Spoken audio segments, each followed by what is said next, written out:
E aí galera, daqui quem fala é o Vinícius e hoje eu estou trazendo para vocês uma videoaula sobre reconstrução de sinais e conversão analógica para digital. A nossa videoaula vai ser focada em cálculo computacional. No entanto, eu vou trazer uma breve introdução teórica para a gente entender o que está acontecendo no nosso código. Então vamos lá. Imagine que você criou um novo gerador e analisou o sinal da tensão na saída desse gerador e obteve o seguinte sinal. E agora você quer analisar o espectro de frequências desse sinal, realizar cálculos computacionais com ele.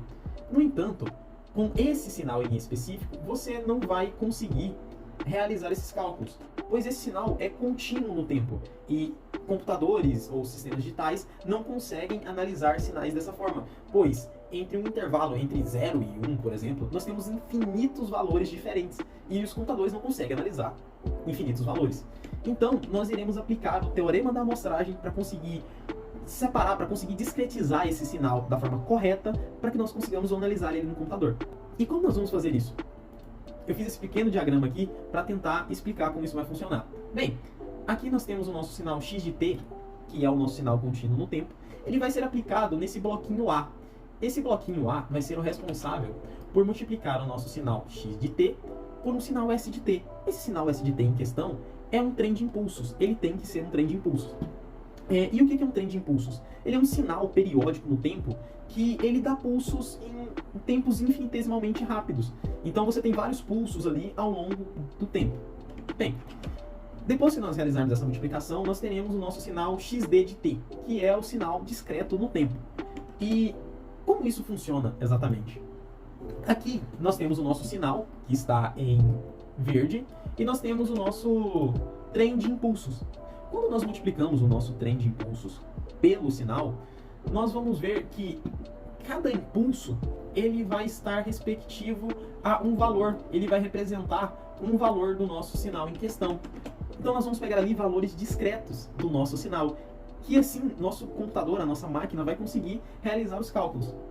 Então, quando nós tirarmos nosso sinal, o sinal xd, que é o sinal discreto no tempo, vai ser esse sinal em vermelho, que ele tem o mesmo aspecto, a mesma cara do nosso sinal contínuo no tempo, porém em valores discretos. No entanto, nós temos que respeitar algumas coisas para que essa discretização ocorra de forma correta, para que nós não tenhamos aliasing, que é perda de informações nesse processo. Nós precisamos respeitar a frequência de Nyquist. Basicamente, essa frequência de Nyquist diz que a frequência de amostragem do nosso trem de impulso tem que ser 2 vezes maior que a frequência máxima do nosso sinal. Então, por exemplo, se nós temos um sinal ali de 60 Hz, a frequência de Nyquist tem que ser, no mínimo, 120 Hz. Ela tem que ser maior, na verdade, que 120 Hz. Então, assim, nós vamos conseguir reconstruir o sinal de uma maneira mais fidedigna a ele mesmo. Então, esse fs é referente à frequência de amostragem, é referente à frequência do nosso trem de impulsos, ok? Bem, voltando para o diagrama, nós vamos aplicar o nosso sinal xd, que está pronto adequadamente, nesse bloquinho B. Esse bloquinho B vai ser o responsável por realizar a transformada de Fourier do nosso sinal discreto. No entanto, quando nós realizamos a transformada de Fourier desse sinal discreto, nós vamos ver que as frequências desse sinal elas se repetem de forma periódica com o tempo.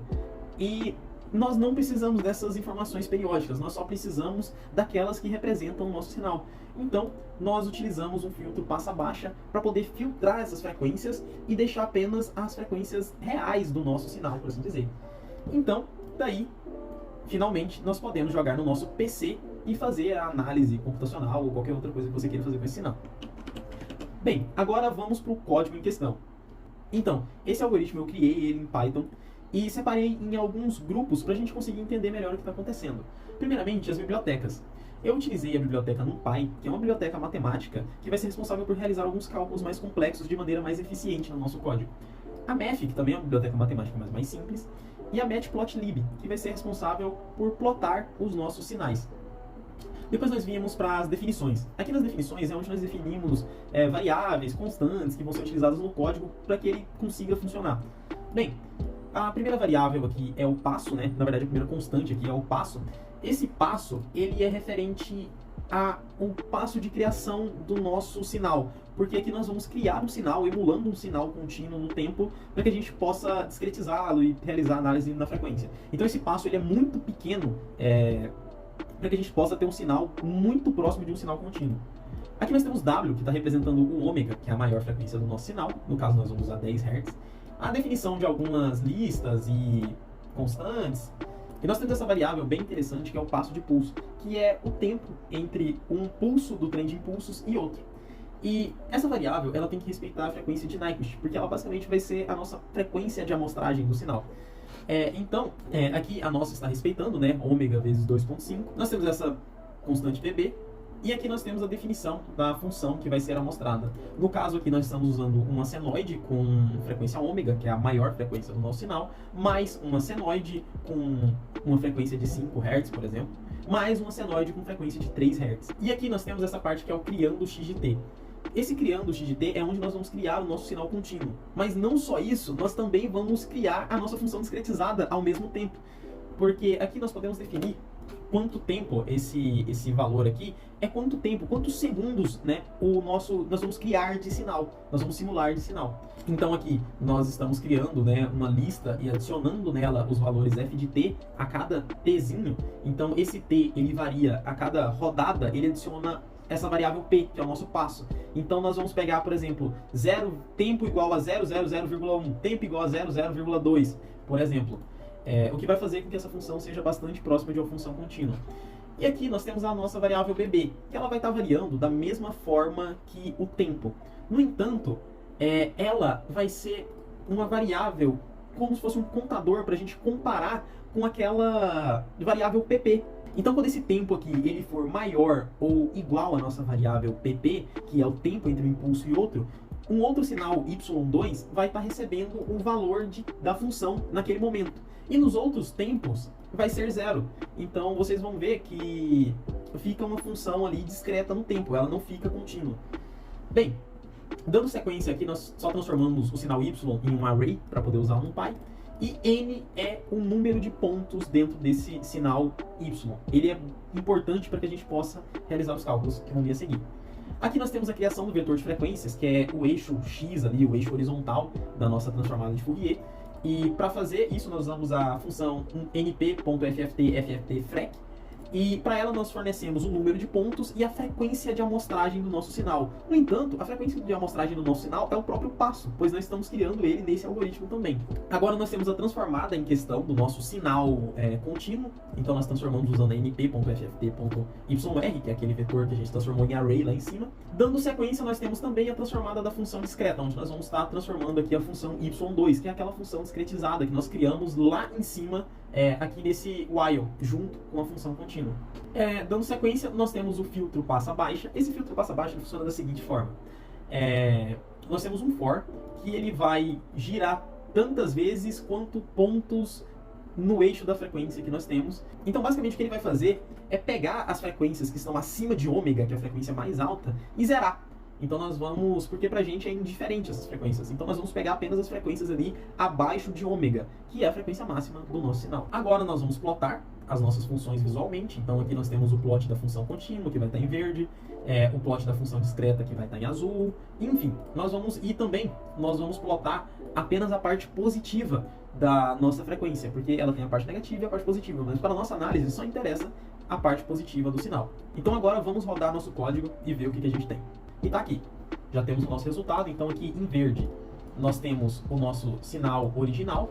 Nós vamos dar um zoom nele aqui, né? O nosso sinal contínuo, até 5 aqui, valores até 5. Então aqui nós temos a forma de onda do nosso sinal original. E aqui nós temos a forma de onda do nosso sinal discreto em tempo, nosso sinal amostrado.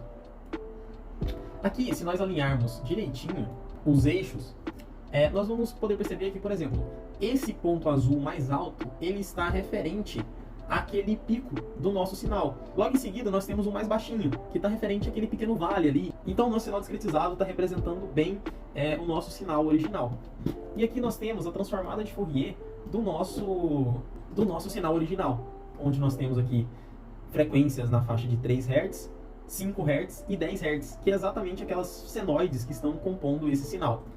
Dando sequência, nós vamos ter aqui a transformada do sinal discretizado, o sinal amostrado. Então, nós podemos ver que a transformada se repete várias vezes. Em vez de ser aquelas únicas espectros de frequência, ela vai se repetindo periodicamente. Mas se nós nos aproximarmos aqui, né, do início, nós temos aquelas exatas frequências, o 3, o 5 e o 10. Elas estão ali. No entanto, nós precisamos tirar aquelas outras. E é aí que entra o nosso filtro passa-baixas. Então, quando a gente aplica o nosso filtro passa-baixa, nós vamos ter aqui a transformada bem fidedigna ao sinal original que a gente utilizou. Então, nós temos as frequências no 3, no 5 e no 10. Então, uma coisa bastante interessante que nós podemos fazer é mudar essa frequência de Nyquist para um valor que não é o ideal, por exemplo, 1.8. Ele é muito próximo de 2, mas quando a gente rodar o código, nós vamos perceber que vai haver distorções no sinal. Então tá aqui, ó, de longe nós já conseguimos olhar e perceber que o nosso sinal não está fidedigno ao sinal original. Então nós podemos ver que esse sinal, ele não está fidedigno ao sinal original, principalmente aqui na transformada. Então quando nós vemos a transformada com aqueles 3 picos de frequência, né, que é o correto, e agora vamos ver a transformada do sinal discreto. Ó, já dá para notar que não está como deveria ser, não está perfeitamente as frequências periódicas, bonitinhas. Então aqui, ó, até 10, então aqui nós temos aqui até 10 aqui, por exemplo, onde nós pegaríamos, nós temos componentes de frequência em 8 Hz. Deixa eu ver se tem alguma outra. Não, só apareceu aqui essa componente de frequência em 8 Hz. Então, a transformada não está fidedigna ao valor original.